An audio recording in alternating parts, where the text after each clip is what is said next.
ರಾಮಾಯಣದಲ್ಲಿ ರಾವಣ ಸೀತೆಯನ್ನು ಅಪಹರಣ ಮಾಡಿದ್ದು ನಿಮ್ಗೆಲ್ಲ ಗೊತ್ತು. ಆದರೆ ರಾವಣ ಅಪಹರಣ ಮಾಡಿದ್ದು ಪರಸ್ತ್ರೀಯನ್ನಲ್ಲ, ಬದಲಿಗೆ ತನ್ನ ಸ್ವಂತ ಮಗಳನ್ನೇ ಅನ್ನೋ ಆಘಾತಕಾರಿ ಸತ್ಯ ನಿಮಗೆ ಗೊತ್ತಾ? ಹೌದು, ನಮಗೆ ವಾಲ್ಮೀಕಿ ರಾಮಾಯಣದಲ್ಲಿ ಸೀತೆ ಭೂಮಿಯಿಂದ ಸಿಕ್ಕವಳು, ಆಕೆ ಅಯೋನಿಜೆ, ಗರ್ಭದಿಂದ ಹುಟ್ಟದವಳು ಅಂತ ಹೇಳಲಾಗಿದೆ. ಆದರೆ ಅದ್ಭುತ ರಾಮಾಯಣ, ದೇವಿ ಭಾಗವತ ಮತ್ತು ಜೈನ ರಾಮಾಯಣದ ಪ್ರಕಾರ ಸೀತೆ ಹುಟ್ಟಿದ್ದು ರಾವಣನ ರಕ್ತದಿಂದ, ಲಂಕೆಯ ಅರಮನೆಯಲ್ಲಿ. ಇದರ ಹಿಂದೆ ಒಂದು ರೋಚಕವಾದ ಫ್ಲಾಶ್ ಬ್ಯಾಕ್ ಇದೆ. ರಾವಣ 3 ಲೋಕಗಳನ್ನ ಗೆಲ್ಲುವ ಅಹಂಕಾರದಲ್ಲಿ ಋಷಿ ಮುನಿಗಳಿಗೆ ಕಿರುಕುಳ ನೀಡುತ್ತಿದ್ದ. ಕಾಡಿನಲ್ಲಿದ್ದ ಋಷಿಗಳ ಬಳಿ ಹಣ ಇಲ್ಲದಿದ್ದಾಗ ರಾವಣ ಅವರ ಶರೀರದ ರಕ್ತವನ್ನೇ ಕಪ್ಪದ ಟ್ಯಾಕ್ಸ್ ರೂಪದಲ್ಲಿ ವಸೂಲಿ ಮಾಡುತ್ತಿದ್ದ.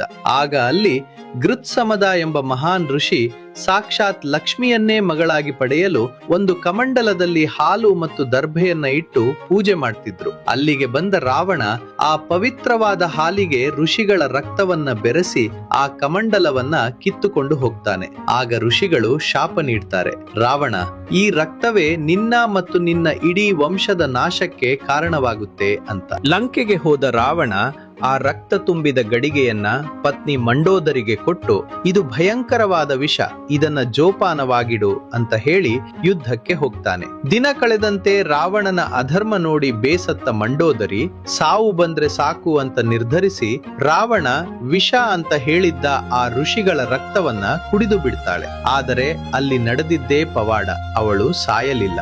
ಬದಲಿಗೆ ಆ ರಕ್ತದಲ್ಲಿ ಲಕ್ಷ್ಮಿಯ ಅಂಶ ಇದ್ದಿದ್ದರಿಂದ ಮಂಡೋದರಿ ಗರ್ಭಿಣಿಯಾಗ್ತಾಳೆ. ಮಂಡೋದರಿಗೆ ಭಯ ಶುರುವಾಯಿತು. ಪತಿ ರಾವಣ ಊರಲ್ಲಿ ಇಲ್ಲ, ಇತ್ತ ತಾನು ಗರ್ಭಿಣಿಯಾಗಿದ್ದೀನಿ, ಇದು ಲಂಕೆಯ ಜನರಿಗೆ ಗೊತ್ತಾದ್ರೆ ತನ್ನ ಶೀಲವನ್ನ ಸಂಶಯ ಪಡ್ತಾರೆ ಅಂತ ಹೆದರಿದ್ಲು. ಅದಕ್ಕೆ ಯಾರಿಗೂ ಗೊತ್ತಾಗದ ಹಾಗೆ ಪುಷ್ಪಕ ವಿಮಾನದಲ್ಲಿ ಬಂದು ಕುರುಕ್ಷೇತ್ರದ ಭೂಮಿಯಲ್ಲಿ ಆ ಭ್ರೂಣವನ್ನ ಒಂದು ಬಂಗಾರದ ಪೆಟ್ಟಿಗೆಯಲ್ಲಿ ಇಟ್ಟು ಮಣ್ಣಲ್ಲಿ ಹೂತು ಹಾಕ್ತಾಳೆ. ಅಂದ್ರೆ ವಿಧಿಯಾಟ ನೋಡಿ. ತಾಯಿ ಮಂಡೋದರಿ ತನ್ನ ಮಗಳನ್ನೇ ಮಣ್ಣು ಮಾಡಿದ್ಲು. ಮುಂದೆ ಆ ಜಾಗದಲ್ಲಿ ಭೀಕರ ಬರಗಾಲ ಬರುತ್ತೆ. ಆಗ ಮಿಥಿಲೆಯ ರಾಜ ಜನಕ ಯಾಗ ಮಾಡೋಕ್ಕೆ ಬಂಗಾರದ ನೇಗಿಲಿನಲ್ಲಿ ಭೂಮಿ ಉಳುವಾಗ ಇದೇ ಪೆಟ್ಟಿಗೆ ಸಿಗತ್ತೆ. ಅದ್ರಲ್ಲಿ ಸಿಕ್ಕ ಮಗುವೆ ಸೀತೆ. ಯಾವ ರಕ್ತವನ್ನ ರಾವಣ ಅಹಂಕಾರದಿಂದ ಸಂಗ್ರಹಿಸಿದ್ನೋ ಅದೇ ರಕ್ತ ಮಗಳಾಗಿ ಹುಟ್ಟಿ ಅವನ ಸಾವಿಗೆ ಕಾರಣವಾಯಿತು. ರಾವಣ ಸೀತೆಯನ್ನ ಎತ್ತುಕೊಂಡು ಹೋದಾಗ ಅವನು ಎತ್ತುಕೊಂಡು ಹೋಗಿದ್ದು ಹೆಣ್ಣನ್ನಲ್ಲ, ತನ್ನ ಸಾವನ್ನ. ಕರ್ಮ ಯಾರನ್ನೂ ಬಿಡಲ್ಲ ಅನ್ನೋದಕ್ಕೆ ಇದೇ ಸಾಕ್ಷಿ. ಈ ರೋಚಕ ಕತೆ ನಿಮ್ಗೆ ಇಷ್ಟ ಆಗಿದ್ರೆ ಕಮೆಂಟ್ ನಲ್ಲಿ ಜೈ ಸೀತಾರಾಮ್ ಅಂತ ಬರೆಯಿರಿ. ರಾಮಾಯಣದಲ್ಲಿ ರಾವಣ ಸೀತೆಯನ್ನು ಅಪಹರಣ ಮಾಡಿದ್ದು ನಿಮ್ಗೆಲ್ಲ ಗೊತ್ತು. ಆದರೆ ರಾವಣ ಅಪಹರಣ ಮಾಡಿದ್ದು ಪರಸ್ತ್ರೀಯನ್ನಲ್ಲ, ಬದಲಿಗೆ ತನ್ನ ಸ್ವಂತ